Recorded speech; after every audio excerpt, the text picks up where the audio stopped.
बहुत मैं समझता हूँ यही बात है।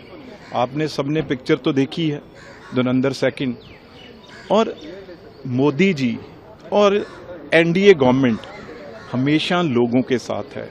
आज यही वो सीढ़ियाँ हैं ना जहाँ पे आपके सबसे जो रोज माइक पे सरेंडर, भाग गए, भगौड़े, आज सबसे बड़ी राहत जो बाकी देश कहीं पे यूनिवर्सिटी बंद कर रहे हैं, कहीं पे स्कूल बंद कर रहे हैं, कहीं रेट बढ़ा रहे हैं, और यहाँ क्या हो रहा है इस देश में? डीजल, पेट्रोल सब कुछ सस्ता हो रहा है। तब मोदी जी को सबसे अलग बनाता है। और जिस प्रेसिडेंट की बात करते थे वो भी लगातार तारीफ पे तारीफ किए जा रहे हैं।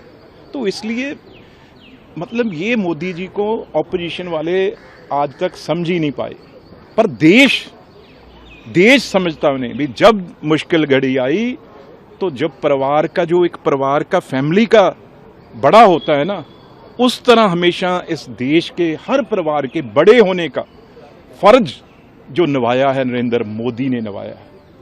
तो आज भी वही सुबह सुबह सबको खुशखबरी दी है, बिल्कुल किसी को तकलीफ नहीं आने देंगे। बिल्कुल आज यहां तक वो हर चीफ मिनिस्टर से बात कर रहे हैं भी कोई भी भाई कोई अफवाह लाता है, कोई जमाबंदी करता है तो उस पर भी ध्यान रखिए। तो आज मेरी ख्याल से जो ऑयल कंपनीज हैं उनके लिए भी बहुत बड़ी रिलीफ है। और जहां तक हम जैसे आप सब लोग हैं जो गाड़ियां, स्कूटर, हर चीज, और आगे अभी कटाई की फसल शुरू होने वाली है हमारे पंजाब तो सब ये नॉर्थ इंडिया में, तो उसके लिए ये कितना बड़ा सुखद यही फायदा होता है ना। एमएसपी की बात करते हैं, यही चीजें सब चीजें अगर ऐड कर लो तो कहाँ जाती है, कहाँ किसान की जेब में कितना पैसा बचेगा।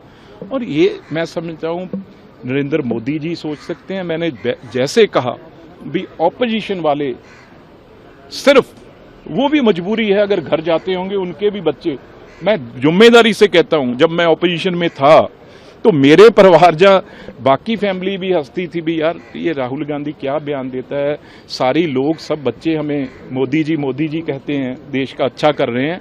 उसी तरीके से मोदी जी बार इस देश की दबार, देश को बार उनके साथ खड़े होने का, पर कितनी बार आप ये सवाल भी करोगे उनसे, वो तो भाई हर परिवार का हिस्सा हो चुके हैं आज के बाद। रवनीश जी एक सवाल और, क्योंकि आप नरेंद्र मोदी जी की बात करी आपने, तो पवन खेड़ा जी कह रहे हैं कि असम में जो चुनाव है वो बीजेपी कांग्रेस के बीच में नहीं है, वो डरपोक और निडर कांग्रेस के बीच में है। प्रधानमंत्री अब तक असम इसलिए नहीं आए, उन्हें डर है कि चुनाव वो हार जाएंगे। देखो पवन खेड़ा जी, मैं ये बड़ी आदर से कहना चाहता हूँ, पवन खेड़ा जी और मोदी जी, पवन खेड़ा जी कभी वो इलेक्शन की बात कर रहे हैं, कभी पंचायत मेंबर की इलेक्शन लड़ी है उन्होंने, काउंसलर की कोई इलेक्शन लड़ी है उन्होंने?